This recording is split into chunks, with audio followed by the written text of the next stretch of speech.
One of the things I enjoy doing is eavesdropping on the conversations around me in the supermarket checkout line. I find these conversations informative and enlightening, even if I do get a sore neck from trying to listen without being conspicuous. I overheard two older men a few months ago. One said, "Hey Joe, I haven't seen you for a while." "I retired last year." "Must be nice," the friend replied. "I don't know why I did it," Joe said. "It seemed like the thing to do, but I hate it. It's driving me crazy. I've already begun looking for a job." "Man, Joe, you are raining on my parade," the friend said as he walked away.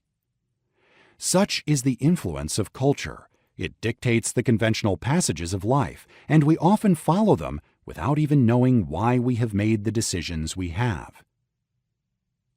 Culture will set the agenda for life. An agenda is a plan. It is what we are doing and why.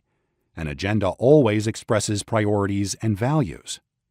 We form a life plan by determining what we value and making a strategy to acquire it. The agenda for a person's life in any culture expresses what is important to that culture. If you had to list the priorities of our culture, what would they be? How different are they from your own priorities? How different are they from biblical priorities? Our culture always expresses its perspective on what is important, valuable, and true. For example, when your teenager can follow television shows, social media, podcasts, and online video content for a week and never hear God mentioned or the Bible included in the discussion, the culture is powerfully telling him what is important and what is not. Imagine the influence of television or the internet on a teenager who spends just 3 hours with it each day, every day. That equals nearly 7,700 hours over her teen years. During these hours of cultural bombardment, she is usually relaxed and not thinking critically. She is breathing in the cultural air with little thought of protection. It would be the height of naivete to think she will remain uninfluenced by it.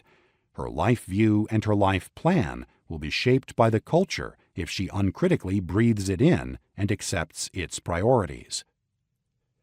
How many Christian families are so committed to the teaching, relationships, fellowship, and ministry of their local church that they would refuse a promotion or a job offer because it would take them away from the body of Christ to which they are committed?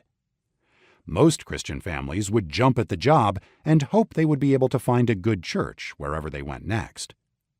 The Western church has become so transient that it is hard for relationships to develop and gifts to be recognized within it so that God's people can do what He has called them to do. Is it wrong to move? No, but we must make this decision from the vantage point of biblical values and not blindly follow the surrounding culture. We won't teach our teenagers to live with their eyes open if we are not doing the same.